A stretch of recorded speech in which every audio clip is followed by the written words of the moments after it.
C'était le matin de Pâques, et tout le village de Pâquerette-sur-Pré était en effervescence. Les cloches avaient sonné très tôt, les enfants avaient assorti leurs paniers en osier. Tout était prêt pour la grande chasse aux œufs annuelle. Mais cette année-là, Barnabé le lapin de Pâques, qui habitait dans un terrier géant sous un vieux chêne tordu, avait un plan, un peu trop original. Barnabé était un lapin très créatif, mais pas très organisé. Chaque année, il perdait au moins une boîte de chocolat, oubliait où il avait caché les œufs, ou encore mélangeait les œufs en sucre avec ceux en savon, ce qui n'avait pas plu du tout à Madame Tartempion l'année dernière. Alors cette fois, Barnabé s'était dit « Je vais innover ». Fini les œufs cachés sous les buissons comme tous les ans. Cette année, ce sera une chasse aux œufs surprenante. Et surprenante, elle le fut. Le matin de Pâques, les enfants partirent joyeusement dans les prés avec leurs paniers, mais au lieu de trouver des œufs bien rangés dans l'herbe, ils trouvèrent un œuf géant suspendu à un ballon gonflé à l'hélium, flottant dans le ciel. Timothée, un petit garçon malin, sauta sur le trampoline de sa voisine pour essayer de l'attraper. Il bondit si haut qu'il attrapa un coin du ruban et se retrouva accroché, volant lentement au-dessus du jardin en criant de joie. Les autres enfants couraient dans tous les sens.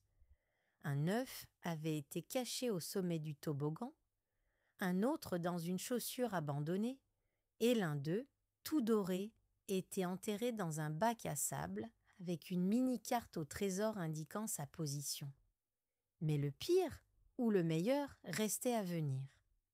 Barnabé, très fier de son coup, avait eu l'idée de créer un œuf farceur, un œuf en chocolat, avec un ressort à l'intérieur.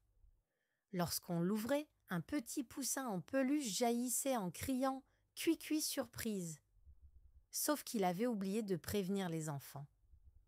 Quand Zoé ouvrit l'œuf farceur, elle hurla, lança le poussin en l'air, qui rebondit sur le nez de son frère, ricocha sur le chapeau de Mamie Ginette et finit sa course dans la soupe du maire, qui dégustait paisiblement sa potée.